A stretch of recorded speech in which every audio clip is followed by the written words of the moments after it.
High everyone, welcome back to my channel. আশা করি তোমরা সকলে খুব ভালো আছো, আমিও খুব ভালো আছি। আর আজকে কিন্তু কোনো ব্লগ ভিডিও দেবো না, আজকে কিন্তু একটা রেসিপি শেয়ার করবো, সেটা হচ্ছে চিংড়ির মালাইকারি। অবভিয়াসলি ছোটো বড়ো সবারই খুব ফেভারিট, আর সেটা আমি কীভাবে বাড়িতে করি সেটাই তোমাদের সাথে শেয়ার করবো। আর সকালবেলা দেখো ভাত বসিয়ে দিয়েছি, এখনও মাছগুলো ধোয়া হয়নি, ধুয়ে পরিষ্কার করে নুন হলুদ মাখিয়ে নিয়েছে। একটা আছে ট্যাংরা মাছ, কালো ট্যাংরা মাছ, আর হচ্ছে চিংড়ি মাছ। এই দুটো ভালো করে ধুয়ে পরিষ্কার করে নিয়ে নুন হলুদ মাখিয়ে নিয়েছি। ট্যাংরা মাছটা ফ্রিজে তুলে দেবো। আর এই হচ্ছে চিংড়ি মাছ, যেটাকে আমি আজকে রান্না করব। মালাই করেই করবো, তার জন্য নিয়েছি পেঁয়াজটা আমরা ঘষে নিয়েছি, তোমরা বেটে নিতে পারো মিক্সারে, আমি ঘষে নিয়েছি। আচ্ছা, এখানে নারকেলের দুধ একটু ভিজিয়ে রেখেছি, মানে রেডিমেড দুধ, মানে আমি এটা ঘরে করিনি, রেডিমেড। দাঁড়াও দেখাই প্যাকেটটা। এই যে ম্যাগি কোম্পানির কোকোনাট মিল্ক পাউডার পাওয়া যায়, সেটাকে গরম জল দিয়ে ভিজিয়ে রেখেছি।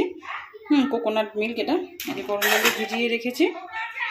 আর পেস্ট বানাবো, পেস্ট হচ্ছে এর একটু কাজু বাদাম ভিজিয়ে রেখেছি কিছুটা।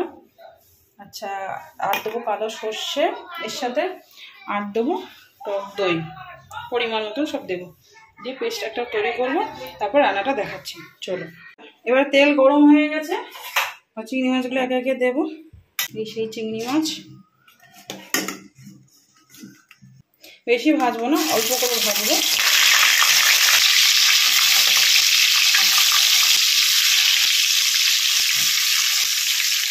ভালোইভাবে ধরে গেলে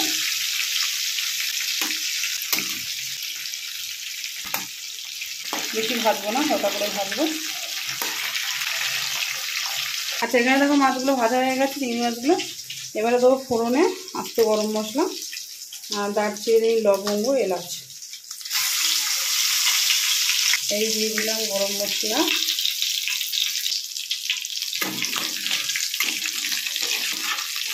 চলো, গরম মশলা ভালো করে হোক, সেন্ট বেরোলে দিয়ে দেবো পেঁয়াজ বাটাটা। সেন্ট বেরিয়েছে, এবারে দেবো পেঁয়াজ বাটা।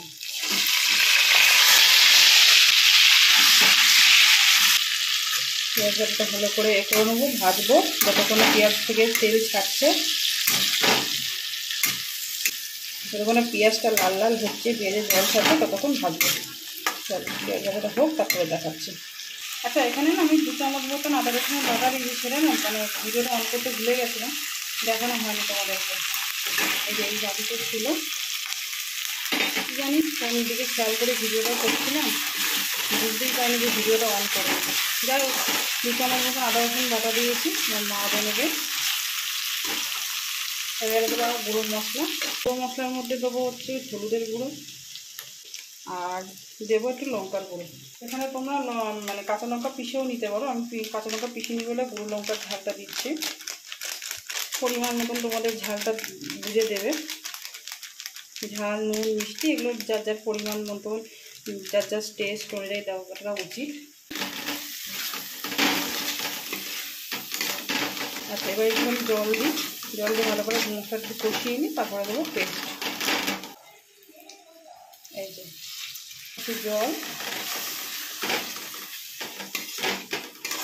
এবার ভালো করে কষিয়ে নিই, তারপরে এক একবার পেস্টগুলো মেশাতে থাকবো, পেস্টগুলো তৈরি করবো।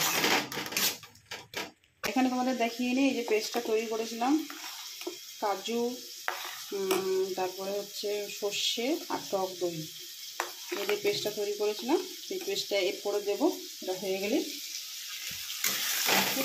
এবারে দেবো পেস্টটা, ফাইন বাটা হয়েছে।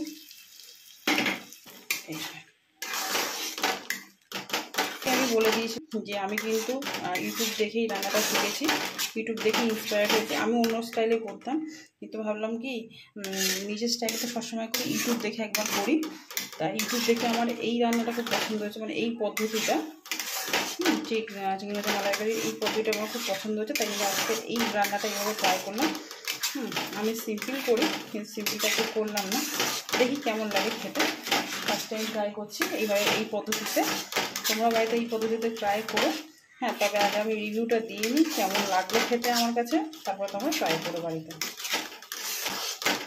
এটা কিন্তু ইউটিউব দেখে, আমি বারংবার একই কথাই বলছি, ইউটিউব দেখে কিন্তু আমি ইন্সপায়ার্ড হয়ে করছি, এটা কোনো আমার নিজস্ব রেসিপি নয়।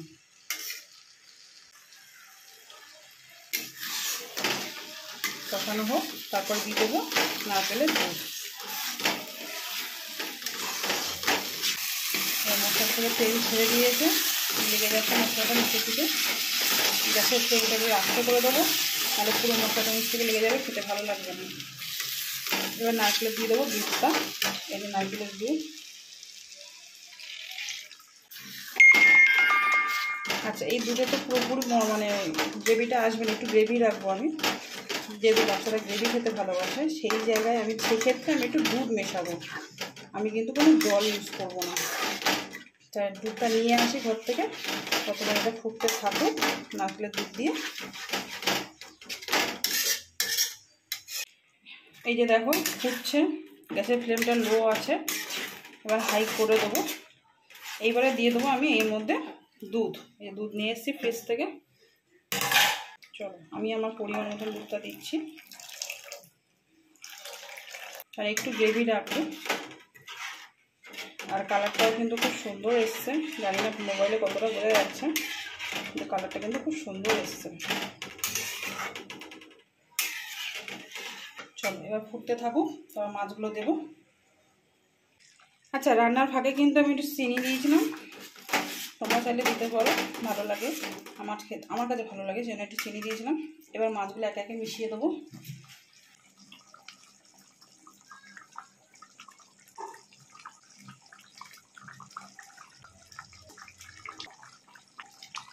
মাছগুলো দেওয়া হয়ে গেল, একটা বাকি, ব্যাস। নেড়ে দিই, একটু গরম মশলা ঘি দিয়ে নামিয়ে দেবো লাস্টে। আচ্ছা, এখানে কিন্তু ঝোলটা ফুটে গেছে, আমি একটু গ্রেভি রাখছি, কারণ ভাতের সাথে খাবো তো, আর বাচ্চারা একটু গ্রেভি খেতে ভালোবাসে, ওরা গ্রেভি ছাড়া ভাত খেতে পারে না। আজকে যেহেতু চিংড়ি মাছ হয়েছে, চিংড়ি মাছটা ওদের ফেভারিট, তা সেই জন্য ওরা এটা দিয়েই ভাত খাবে পুরো।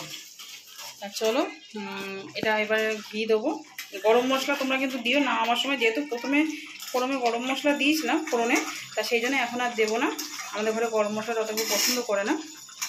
এবার শুধু একটু ঘি দিয়ে নামিয়ে দেবো। এবার একটু 1 চামচ ঘি দেবো, এই যে 1 চামচ ঘি। এটা ভালো করে নিয়ে দিই, গ্যাসের ফ্লেমটা অফ করে দিই। হয়ে গেল চিংড়ি মাছের মালাইকারি। তোমরা কিন্তু চাইলে একটু নামার আগে একটু গরম মশলা দিতে পারো, আমি যেহেতু প্রথমে দিয়েছি ফোড়নে, আমি আর দিলাম না। তা চলো, আমার চিংড়ি মাছের মালাইকারি রেডি। এবার নামিয়ে দেখাচ্ছি তোমাদেরকে। দেখো তো, আচ্ছা আমার চিংড়ি মাছটা রেডি। এবার তাহলে আমি ঢাকা দিয়ে দিই। তা চলো, হয়ে গেল, রেখে দিই।